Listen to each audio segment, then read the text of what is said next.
लेकिन मोहब्बत हमेशा कुर्बानी मांगती है, वो चाहे दुनियावी हो तो चाहे रूहानी हो। जब खुदा की मोहब्बत में इंसान निकलता है तो भी उसे कुर्बानियां देना पड़ती हैं। और फिर बाइबल मुकद्दस में उसने वाज़े तौर पर लिख दिया कि मेरे नफा की जितनी भी चीजें थी मैं उन सब को मसीह यीशु की खातिर कूड़ा समझता हूं।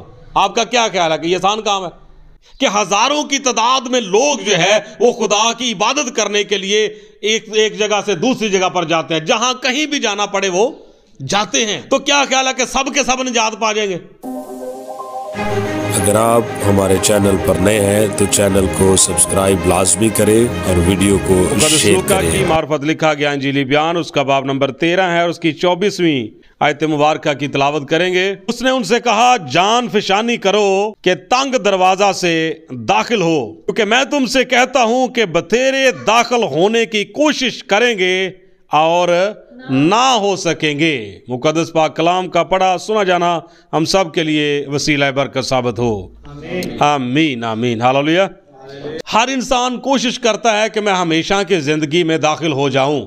जितने भी लोग रूहानी तौर पर चलते हैं उन सब का मकसद एक ही है कि किसी ना किसी तरह से हम हमेशा की जिंदगी के वारिस बन जाएं। एक दौलतमंद शख्स खुदावंद यीशु मसीह के पास आया तो उसका पीछे मकसद क्या था? आकर उसने सवाल किया, क्या नेक उस्ताद मैं क्या करूं हमेशा की जिंदगी का वारिस बन सकूं?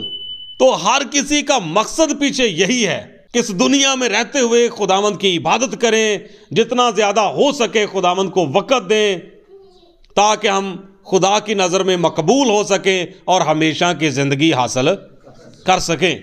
कुछ ऐसे काम होते हैं जो हम अपनी अकल और अपनी समझ के मुताबिक करते हैं, लेकिन वो काम जो हम अपनी अकल और समझ के मुताबिक कर रहे होते हैं वो हमें फायदा नहीं देते। वो हमें फायदा क्यों नहीं देते?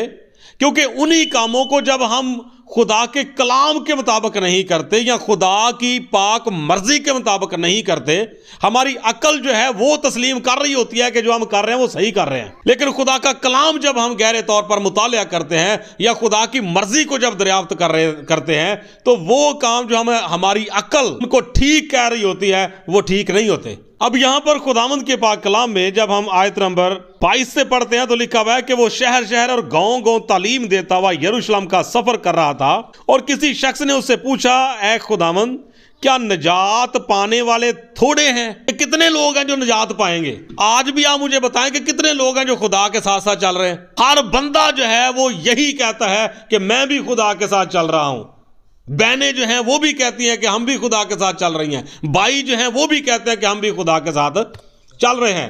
10-10 हजार 5-5 हजार का मजमा जो है वो आप देखते हैं कि हजारों की तादाद में लोग जो है वो खुदा की इबादत करने के लिए एक जगह से दूसरी जगह पर जाते हैं, जहां कहीं भी जाना पड़े वो जाते हैं। तो क्या ख्याल है कि सब के सब निजात पा जाएंगे?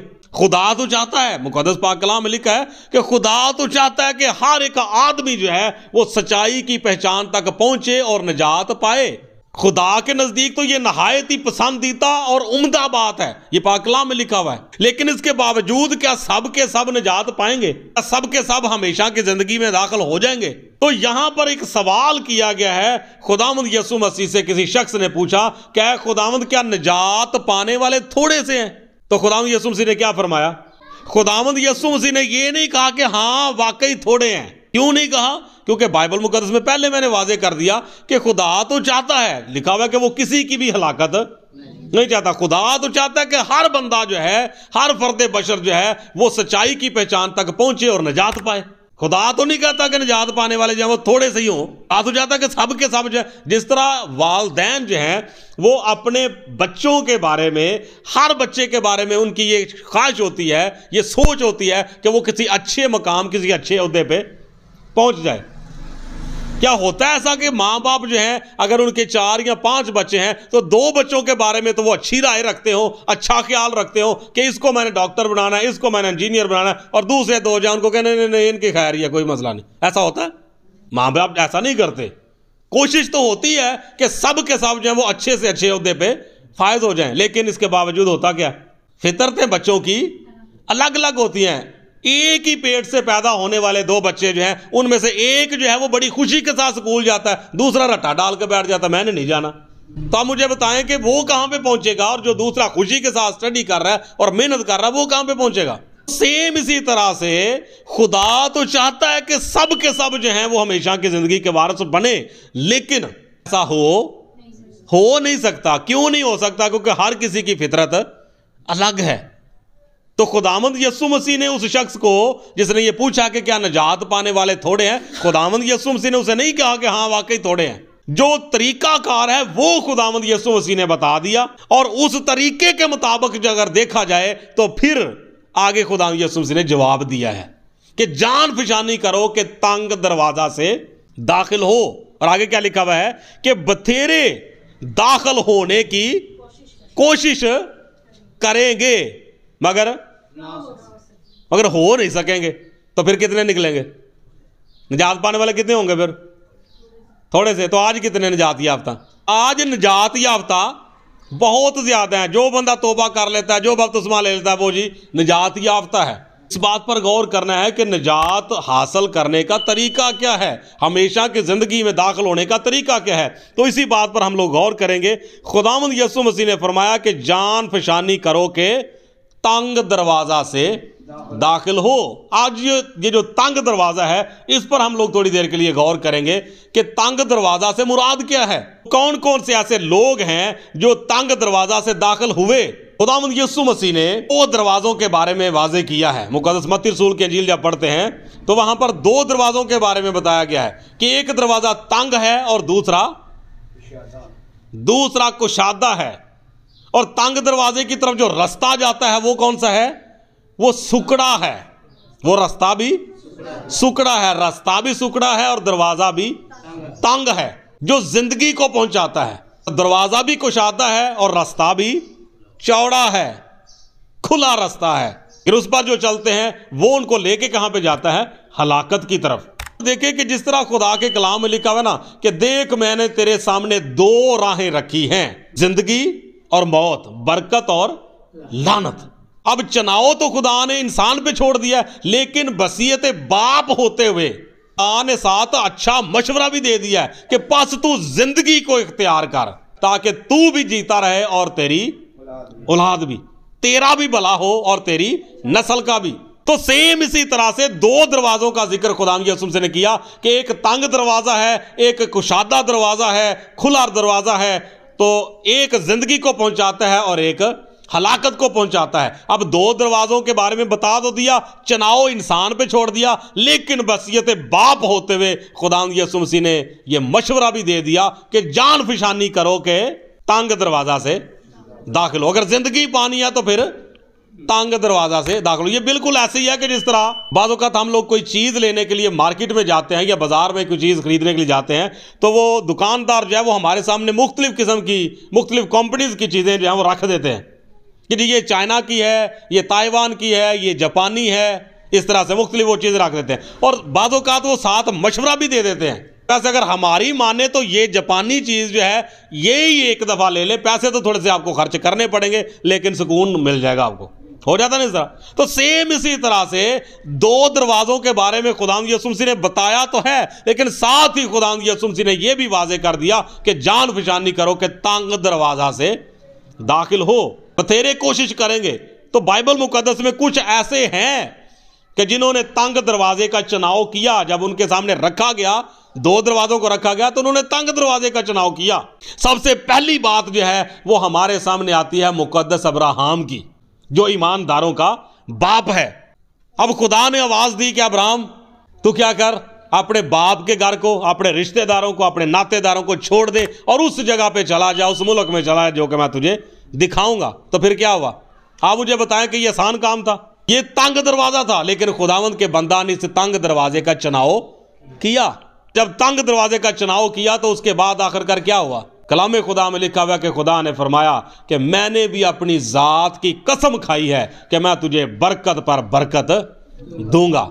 और खुदा ने फिर मुकद्दस अब्राहम को ईमानदारों का बाप ठहरा दिया। और आज हम सब जो हैं जब दुआ करते हैं तो इन्हीं अल्फाजों से आगाज करते हैं क्या है हमारे अबाउजदाद के खुदा, अब्राहम के खुदा, इसहाक के खुदा, याकूब के खुदा। तो इसी तरह खुदा के जितने भी बरगजीदा लोग हो गुजरे हैं, उन्होंने तंग दरवाजे का चुनाव किया है। मुकद्दस यिर्मयाह नबी को पता था जब मैं कलाम सुनाऊंगा, जब मैं लोगों के साथ जाकर कलाम करूंगा तो मुझे मार पड़ेगी, हो सकता है कि वो मुझे कत्ल भी कर दें।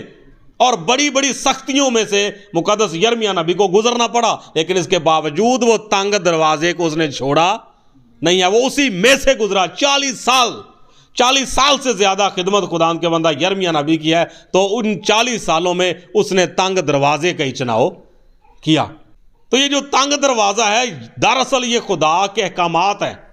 अब आप अंदाजा करें कि जब खुदावंद यीशु मसीह ने पहली मर्तबा अपने लोगों के साथ बात की, अपने शागिर्दों को तालीम दी, तो वो तालीम क्या है कि मुबारक है वो जो गमगीन है, क्योंकि वो तसल्ली पाएंगे। और फिर सबसे बड़ी बात खुदा यीशु मसीह ने फरमाया, जब लोग मेरे सबब से तुम्हें लान तान करेंगे, हर तरह की बुरी बातें तुम्हारी निस्बत नाहक कहेंगे, तो तुम मुबारक होगे। खुशी करना और नहायत शादमान होना।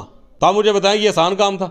जब चलने से पहले ही किसी को बता दिया जाए कि भाई आपके साथ ये मामलात वहां पर होंगे, तो बंदा थोड़ा सा दहशत ज़्यादा नहीं हो जाता, डर नहीं जाता अंदर से? तो कितनी बड़ी बात है कि इतना कुछ सुनने और समझने के बावजूद फिर भी उसी रास्ते का, उसी सुकड़े रास्ते का चुनाव करना और उसी तंग दरवाजे में से गुजरने की कोशिश करना। तो खुदावंद यीशु मसीह के जो रसूल हो गुजरे हैं, उन्होंने तंग दरवाजे का ही चुनाव किया और सारी जिंदगी जो है वो तंग दरवाजे में से ही गुजरने की कोशिश करते रहे, और यहां तक के सब जो है वो शहीद हो गए, सिवाय मुकद्दस यूहन्ना रसूल के। तो ये जो तंग दरवाजा है, आज हमारी जिंदगियों में भी कई मर्तबा हमारे सामने ये चुनाव आ जाता है। तंग दरवाजा जो है वहां पर हमें उसका चुनाव करना पड़ता है, लेकिन हम अपनी अक्ल के मुताबिक चुनाव करते हैं, तंग दरवाजा छोड़ देते हैं। मुकद्दस पौलुस रसूल के बारे में जब बात करते हैं, तो आप अंदाजा कीजिए कि मुकद्दस पौलुस रसूल ने जब खुदावंद यीशु मसीह को कबूल नहीं किया था, उसकी बड़ी ठाठ बाट थी, उसकी बड़ी शान थी, उसका बड़ा नाम था, उसकी बड़ी वैल्यू थी। लेकिन इसके बावजूद जब खुदावंद यीशु मसीह उस पर जाहिर हुए और फरमाया कि मैं तुझे जता दूंगा कि तुझे मेरे नाम की खातिर किस कदर दुख उठाना होगा। अब मुझे बताएं क्या करना चाहिए था? हम लोग समझते हैं कि खुदावंद यीशु मसीह ने अगर हमारा चुनाव किया है तो हमें हमेशा जो है वो खुशियां ही मिलेंगी, हमेशा जो है वो हमारे लिए आसानियां ही होंगी। लेकिन मोहब्बत हमेशा कुर्बानी मांगती है, वो चाहे दुनियावी हो तो चाहे रूहानी हो। जब खुदा की मोहब्बत में इंसान निकलता है तो भी उसे कुर्बानियां देना पड़ती हैं। मुकद्दस पौलुस रसूल ने हर चीज के लिए कुर्बानी दी है, हर तरह की कुर्बानी देने के लिए वो तैयार हो गया। फिर बाइबल मुकद्दस में उसने वाज़े तौर पर लिख दिया कि मेरे नफा की जितनी भी चीजें थी, मैं उन सब को मसीह यीशु की खातिर कूड़ा समझता हूं। आपका क्या ख्याल है कि ये आसान काम है? तो सेम इसी तरह से आज हमारे नफा की भी बहुत सारी चीजें होती हैं। बहुत सारे ऐसे मामलात हमारी जिंदगी में आते हैं कि जहां पर हमें हमारे सामने एक तरफ खुदा का कलाम आ रहा होता है कि खुदा के कलाम में तो ये लिखा हुआ है, और एक तरफ हमारे रिश्तेदार आ रहे होते हैं, एक तरफ हमारी अपनी जरूरियात जो है जाती जिंदगी की आ रही होती हैं, जो खुदा के कलाम के साथ टक्कर खा रही होती हैं। तो वहां पर अब हमें चुनाव करना होता है कि हम इस तंग दरवाजे में से गुजरें या इस कुशादा या खुले दरवाजे में से गुजरें। तो इसलिए मेरे अजीजों, खुदावंद के पाक कलाम के मुताबिक हमारी जिंदगी में जब तक हम जिंदा हैं, ये हर कदम पे कई जिंदगी में ऐसे मोड़ आएंगे, कई ऐसे जिंदगी में मामलात आएंगे कि जहां पर हमारे सामने यही दो दरवाजे आएंगे, एक तंग होगा और दूसरा कुशादा होगा। तो वहां पर हमें खुदावंद यीशु मसीह का मशवरा हमारे लिए ये है कि जान फशानी करो के तंग दरवाजा में से दाखिल हो। तो तंग दरवाजा में से दाखिल होना जो है ये बड़ा है तो थोड़ा मुश्किल, लेकिन जो हो जाता है वो समझे कि वो तंग दरवाजे में से दाखिल नहीं हुआ, वो हमेशा की जिंदगी में दाखिल हो गया। हालेलुया। वो तंग दरवाजा नजर तो आ रहा होता है कि ये दरवाजा है, पता नहीं हमेशा की जिंदगी में कब दाखिल होना है। तो तंग दरवाजा में से जब बंदा दाखिल होता है तो वो दरवाजे में से दाखिल नहीं हुआ, वो समझ लीजिए कि हमेशा की जिंदगी में दाखिल हो रहा है। वो जब तक हम जिंदा हैं, ये दो दरवाजे जो हैं वो हर वक्त हमारे सामने खुले रहते हैं, एक तंग है और दूसरा कुशादा। समझ आ गई बात की? तो इसलिए मेरे अजीजों, खुदावंद यीशु वसीयत बाप होते हुए हमें ये बता दिया है कि अगर हम हमेशा की ज़िंदगी चाहते हैं या निजात पाना चाहते हैं तो उसके लिए ज़रूरी है कि हम जान फिशानी करें, कोशिश करें कि तंग दरवाज़ा से दाखिल हों। हालेलुया। खुदावंद आप सबको आज के इस पाक कलाम के वसीला से बरकत बख्शे। आमीन आमीन। इस तरह की मज़ीद वीडियोस देखने के लिए हमारे चैनल को सब्सक्राइब लाजमी करें और बेल आइकन को प्रेस करें ताकि हर नई आने वाली वीडियो बर वक्त आप तक पहुंच सके। Thanks for watching.